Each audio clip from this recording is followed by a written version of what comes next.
U.S. lawful permanent residents may begin receiving I-551 stamp by mail rather than having to appear in person at the field office. The I-551 or Alien Documentation, Identification, and Telecommunication ADIT stamp is temporary evidence for their permanent resident status in the U.S. Welcome to another episode of our immigration update.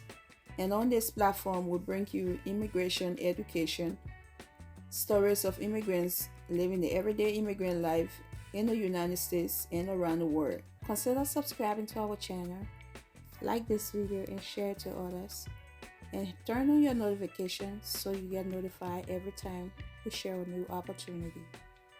USCIS in a release clarified that some permanent residents, including those who have urgent needs, those who do not have a usable photo in the USCIS systems, or whose address or identity cannot be confirmed, will still need to appear in person at one of their offices to receive temporary evidence of their status.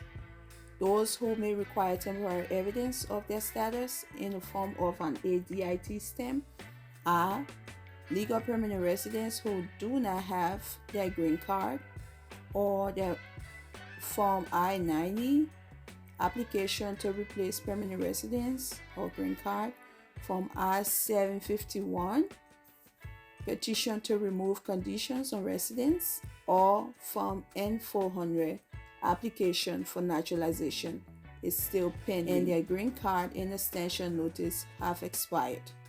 This new process, according to the USCIS, will allow them to issue temporary evidence of permanent resident status within a timely manner, thereby reducing the burdens on applicants and increasing availability of field office resources. Lawful permanent residents are entitled to temporary evidence of status, and if requested, the USCIS will determine if the requester should receive an ADIT stamp and has the discretion to determine the validity period based on the individual's situation.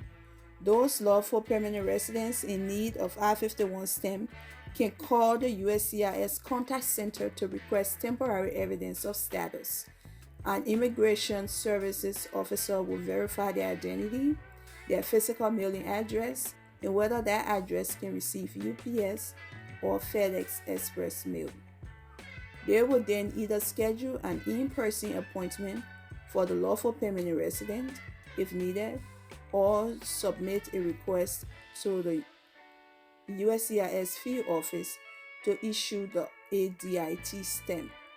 If an in-person appointment is not needed, the USCIS field office will review the request for temporary evidence and mail the applicant a Form I-94 with ADIT stamp, DHS seal, and a printed photo of the lawful permanent resident obtained from USCIS systems.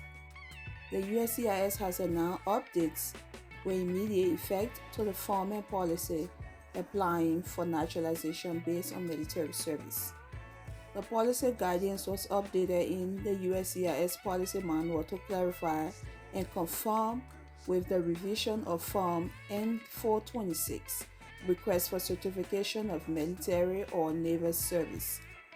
The updated policy guidance provides that only applicants filing for naturalization based on military service, INA 328 or 329, who are currently serving in the U.S. Armed Forces are required to file Form N-426 with their naturalization application.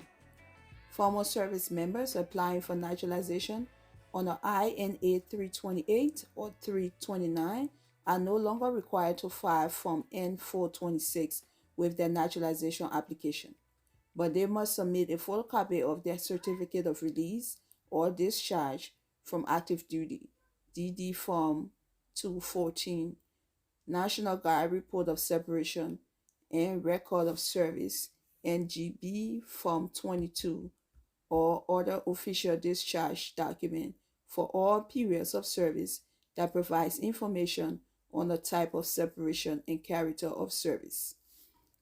This is the update for today.